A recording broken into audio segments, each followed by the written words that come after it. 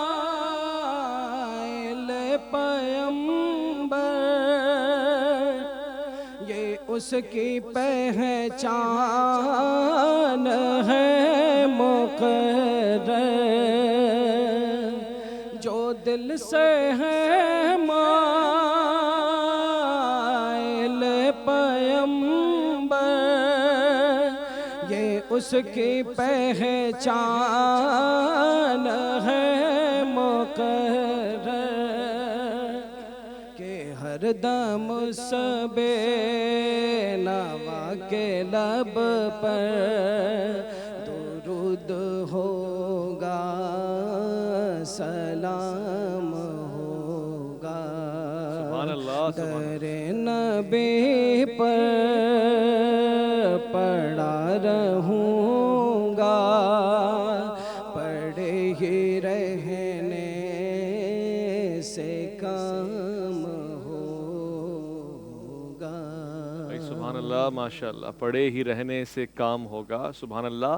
26 رمضان کی وسعت سے اور اس کے پس منظر میں جا کے میں ایک اور چیز میرے ذہن میں آئی، میں مبارکباد دینا چاہتا ہوں پیار کرنے والے لوگوں کو۔ خاص طور سے میں بہت ساری مبارکباد دینا چاہتا ہوں الحاج محمد الیاس قادری، عطار، المعروف اور ضیائی رضوی، آپ کی آج سالگرہ بھی ہے، تو دعوت اسلامی کے تمام بھائیوں کو، چنگ کے چاہنے والوں کو میری طرف سے بہت بہت مبارک ہو، خدا ان کا سایہ سلامت رکھے۔ 70 سال کی آپ کو عمر مبارک ملی ہے آج تک، اور اس سے زیادہ انشاءاللہ، اور آپ کا بڑا کام ہے، خاص طور سے فیضان سنت کے حوالے سے جو کتاب، اور پھر بہت ساری چیزیں ایسی ہیں جو مثالی ہیں، ہماری دعاؤں میں وہ شریک ہیں، اللہ رحم فرمائے خاص طور سے، اور ان کے اس تسلسل کو جاری و ساری رکھے اور ان سے نیک کام لیتا رہے۔ میں گفتگو کر رہا تھا علامہ صاحب آپ سے، تو میں وہاں جہاد کے عنوان میں کچھ محروم رہ گیا کچھ گفتگو سے، اس کو ذرا جاری و ساری کر دیجیے گا۔ بسم اللہ الرحمن الرحیم۔ جی گفتگو اس حوالے سے ہو رہی تھی کہ جہاد اس وقت تک جہاد نہیں کہلائے گا جب تک خدا کے کسی نمائندے یا اس کے نمائندے کی سربراہی میں نہ ہو۔ دوسری بات یہ ہے کہ قصد قربت کے ساتھ جب تک نہ ہو، رضا الہی کے لیے نہ ہو، کسی اور غرض سے اگر وہ لڑے، خود نمائی کے لیے، دکھاوے کے لیے، تو وہ جہاد نہیں ہے۔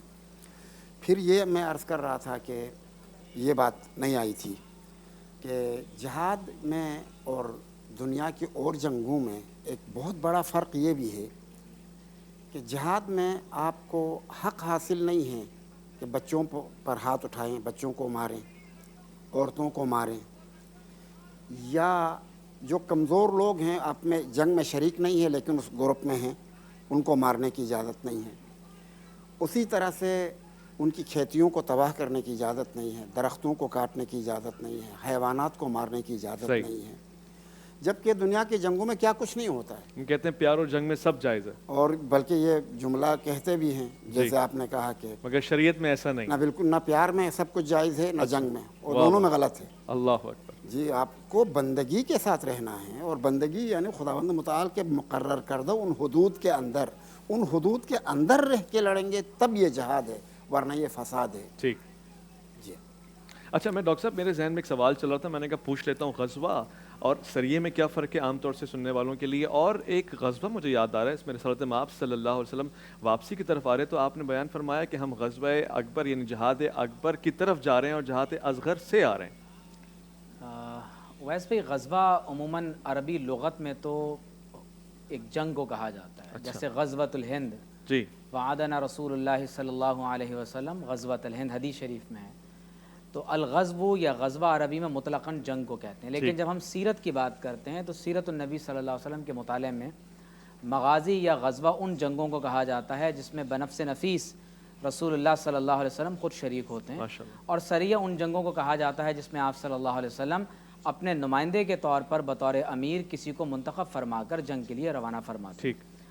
پھر دوسری بات جو آپ نے کی ہے، اور دوسرا آپ نے کیا سوال جہاد اکبر کی طرف جا جہاد رہے ہیں، اکبر سے جہاد اصغر سے آ رہے ہیں، مراد کیا ہے؟ سے جہاد اکبر کی طرف۔ دیکھیے حدیث شریف میں یہ ہے کہ آپ صلی اللہ علیہ وسلم نے اپنے نفس کے ساتھ جہاد کو بھی، یعنی شیطان کے خلاف جہاد، اپنی نفسانی خواہشات کے خلاف جہاد، اس کو جہاد اکبر سے تعبیر کیا۔ اللہ اکبر۔ کیونکہ ایک جہاد تو وہ ہے جو آپ صرف میدان جنگ میں دشمن کے ساتھ برسر پیکار ہوتے ہیں، لیکن نفس کے ساتھ جہاد ایک ایسی چیز ہے جو انسان پوری زندگی ہر وقت کسی لمحے بھی اس جہاد سے انسان کو غافل نہیں ہونا چاہیے۔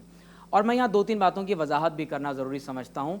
ایک بنیادی بات یہ ہے کہ پاکستان اسلامی ملک ہے، کبھی بھی اپنے ملک کے خلاف تلوار نہ اٹھائیں، اپنی ملک کے خلاف اعلان جنگ نہ کریں۔